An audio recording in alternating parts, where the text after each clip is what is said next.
In 1862, English nurse Elizabeth travels to Ireland after serving in the Crimean War. Once she's found a room in a local inn, she goes to see the village's council, formed by Dr. McBrearty and other important local men. The story they have to tell is quite amazing. The O'Donnell family, who live outside the village, swear that their daughter hasn't eaten anything in 4 months yet she continues to be healthy.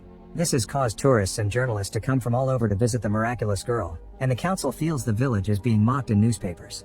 Elizabeth will be working with Sister Michael to keep an eye on Anna in order to discover if there truly is a miracle going on or if it's all a trick. That said, it's forbidden to force Anna to eat, but she can be fed if she asks for it, which hasn't happened so far. Elizabeth and Sister Michael will take turns in 8-hour shifts, and they can't share information with each other. Then in 2 weeks they shall bring separate reports to the council. Afterward, Dr. McBrearty takes Elizabeth to the O'Donnell's house, and on their way there, Elizabeth wonders why they didn't hire 2 nurses. The doctor explains the family is deeply religious and was more accepting of the idea if someone of faith was involved. Many of the council members that were less scientifically inclined also voted for a more religious view of things. At the house, Elizabeth first meets Anna's mother Rosaline, her father Malachi and her sister Kitty, but she can't see Anna yet because there are visitors, so Elizabeth takes the chance to ask questions about the kid's medical history, although there isn't much to say. Anna is healthy, perhaps just a bit delicate, and never shows any signs of appetite. Elizabeth points out that this watch could better be conducted at a hospital, but the family refuses to let them take Anna away. Once the curious tourists finally leave after dropping some money for the family as thanks, Elizabeth gets to meet Anna at last and finds her in the middle of praying. Elizabeth gives Anna a full checkup, and after taking some notes, she asks the girl some questions, but Anna doesn't look or act nervous. She swears she doesn't need to eat because she leaves off manna from heaven, and it's enough to make her feel full. During lunch, Anna still sits at the table and watches the others eat. Elizabeth finds a family picture that includes a son named Pat and learns he isn't in the house because he died. The O'Donnells ask Elizabeth about her own family, and she explains she's a widow, although she doesn't mention she also lost a baby. At the end of the day, Elizabeth changes places with Sister Michael before returning to the village. Before going to sleep, Elizabeth drinks a special medicine and pricks her finger while staring at the shoes of her lost baby to spark up her mind and forget about her sorrows for a while. From then on, Elizabeth spends every day with Anna and saves her nights for her sparking medicine. Soon they enter an easy routine that allows Elizabeth to get to know Anna better, like the fact her main hobby is collecting religious cards. Elizabeth starts taking Anna out for a walk every day, and at least Anna accepts to take some water when they do. She also wears her brother's boots to remember him by. Whenever she has the chance, Elizabeth inspects every nook and cranny in Anna's room, but so far, she hasn't found any proof of foul play. Sometime later, when Dr. McBrearty comes to check on things while yet another journalist named William takes a picture of Anna, Elizabeth takes the chance to protest against these visits. Anna is constantly being bothered by strangers, and for a serious study, quiet and isolation would be preferred, thus the doctor accepts her request. Later at the inn, William approaches Elizabeth to ask permission for an interview, but Elizabeth is firm on not allowing any strangers to visit Anna, and she refuses to answer any questions because of patient confidentiality. As time passes, Elizabeth continues to search for clues. She asks Kitty what was the last thing Anna ate and learns it was communion bread because she has her Holy Communion on the same day as her birthday, which the family considered a blessed day. Anna had stopped eating exactly when she turned 11. Elizabeth also asks Sister Michael to change shifts so she can watch Anna over the night and asks for a lamp to be brought to her room for better light. This is how she learns that every night Anna's parents come to say prayers with her, and part of this ritual includes Rosaline kissing Anna's mouth. While Anna sleeps, Elizabeth checks the bottom of one of Anna's treasures and accidentally breaks it, but it also allows her to find a lock of hair. The next morning, Elizabeth apologizes to Anna for the accident and confirms the hair used to belong to Pat, but when she asks Anna if she misses her brother, she only answers that sorrow is God's spade and it readies the ground. Also, since Anna keeps insisting on giving Elizabeth a nickname instead of calling her Mrs., Elizabeth decides to give her one in return. Anna doesn't like it at first because she feels like someone else, but after Elizabeth mentions a bunch of options, she uses Nan and Anna decides to keep that one. Days continue to pass with Anna not receiving visitors anymore. Only Elizabeth, Sister Michael, and her family are allowed to see her, yet William stays in the village, unwilling to give up on his story yet no matter how many times Elizabeth turns him down. William confesses he still sends his editors daily updates, vague as they may be, and when he calls Anna a good actress, Elizabeth shocks him by saying she believes Anna's sincerity. Elizabeth regularly checks Anna's health to take notes and doesn't mind telling her stories about the war when the girl asks, but Anna often disturbs her by replying with creepy imagery from the Bible. One evening, Elizabeth finds Anna's family surrounding the child for their daily ritual, and it raises so many red flags that it prompts Elizabeth to announce not even her relatives can approach Anna anymore. From now on, only she and Sister Michael can touch her. The family doesn't take this well, but they still continue to bring Anna her daily prayers by standing on the stairs. When William approaches Elizabeth again saying he could be the fresh eye she needs to crack the case, Elizabeth turns him down explaining she's keeping the family away and that should reveal the truth soon. Hearing this worries William because that means Anna won't be getting food for real now, and there's no way the family will confess because then they'll be either arrested or kicked out for concealment, conspiracy to fraud, and misrepresentation of God's will. Unfortunately, William's worries soon become a reality. The next time Elizabeth checks on Anna, she discovers she's lost a tooth.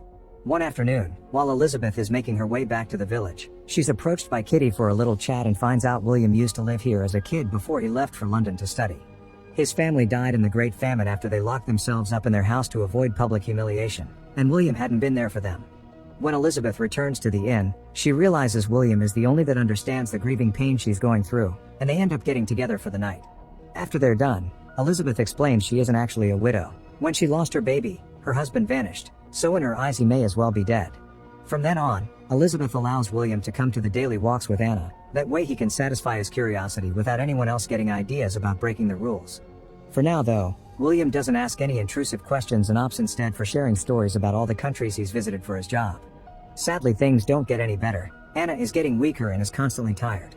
Elizabeth allows at least Kitty to enter the room again and has a talk with the parents, asking them to force Anna to eat, but they refuse because Anna made them promise on her birthday that they would never ask for such a thing. Desperate for help, Elizabeth goes to see Dr. McBrearty, but he pays no attention to her warnings because he sees this as a necessary experiment. As Anna gets worse every day, Elizabeth finally snaps and brings a medical host to force feed Anna some soup. However, when she notices Anna is crying in pain, Elizabeth quickly takes it out and apologizes for her outburst. Anna understands and is so kind about it that when her mother asks what were those noises about, she doesn't snitch. One afternoon, Anna begins having trouble breathing while having the daily walk, but she refuses to go back to the house because she wants to show Elizabeth and William the little lake near her house that she calls the Holy Well. This extra effort makes her pass out, so Elizabeth rushes her back home, where Rosaline tries to indirectly ask her daughter if she wants food, but Anna still turns her down and promises she just needs to rest. From then on, Anna coughs often and has constant trouble breathing, thus she begins moving around in a wheelchair brought by Dr. McBrearty.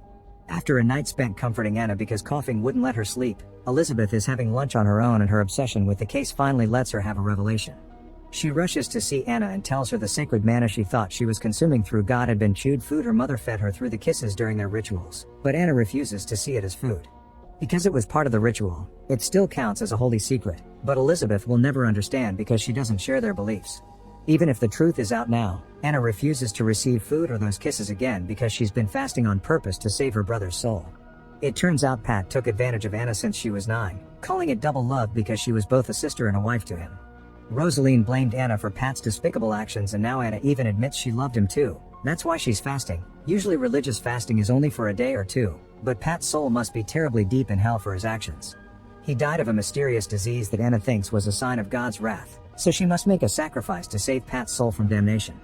Elizabeth tries to explain to Anna that nothing was her fault and how damaging can it be to think like that, but Anna is firm on her decision. When the time comes to present her report to the council, Elizabeth tells the men that Anna is dying and that her mother had been feeding her through those kisses like a bird. The council doesn't believe her because they've seen an article written by William saying Anna's death will be the responsibility of both the parents and the community and therefore murder, so they think she's making up facts to back up his story. When Elizabeth protests, they ask Sister Michael for her opinion, but she denies having seen those kisses. Elizabeth accuses her of lying, and the council decides to bring Anna in as a tiebreaker, but she denies it all as well. The council allows Elizabeth to continue her watch, but now she's thought of as a fool by everyone. Anna's condition continues to get worse to the point where she throws up even the little water she drinks. Elizabeth tries to reason with Rosaline, telling her to give those kisses to Anna again, but Rosaline refuses. She doesn't see this as losing Anna. She thinks she's working toward her and Pat's salvation. Rosaline is at peace because she's sure her children will go to heaven. On Sunday the family will be at Mass, so it's Elizabeth's last chance to do something. She asks William to help her kidnap Anna in order to save her life, and William refuses because he thinks they should respect the parents' beliefs. Elizabeth finds this incredibly hypocritical because he had no trouble using the word murder in his article and points out that if William doesn't want to run away with them to start a new life as a family, he could at least help them reach the city safely. Moments later, Elizabeth begins taking fake notes in her notebook while the parents and Kitty leave for Mass. When Anna begins having the worst trouble breathing so far, she realizes her time has come. But Elizabeth approaches her with a new concept. She could let Anna die, but a new girl could be born from that sacrifice. A girl called Nan that is 9 years old again and never went through anything bad. Anna likes the sound of this because part of her would still go to God, So Elizabeth takes her on the verge of death to the holy well and guides her through a ritual where Anna closes her eyes and is unconscious for a few seconds. When the girl wakes up again, Elizabeth tells her she's Nan now, and finally gets to feed her. After letting William take Nan away to hide her, Elizabeth returns to the house and, after putting away her notebook in her pocket, she burns the building down together with her own medicine and her baby shoes. Now that she is Nan, she won't need them anymore. To make her story more believable, her hands get burned too. Sometime later, Elizabeth presents to the council her notebook with fake notes about Anna getting worse and dying naturally, explaining that the shock of Anna's death made Elizabeth so upset she accidentally knocked off the lamp and started the fire. The council is skeptical because a body couldn't be found, but since they have no evidence to accuse Elizabeth of anything, they let her go without payment for failing her task. Later, when Elizabeth is getting ready to leave the village, Sister Michael approaches her with the excuse that she wants to help her change her bandages. While doing so, she speaks in code and tells Elizabeth about a vision she had of an angel taking Anna away on a horse, obviously meaning she saw William doing as part of the plan. Sister Michael doesn't snitch on her though, she just wants to be sure Anna is in a better place now, and Elizabeth confirms she is. A few days later, Elizabeth travels all the way to Dublin, where William is waiting with Nan, who is already looking much healthier. Using fake papers, the three of them pose as a family named Cheshire and board a ship to Sydney, where Anna is comfortable enough to finally introduce herself as Nan. Make sure to subscribe and turn on notifications so you can watch more videos like this. Thanks for watching.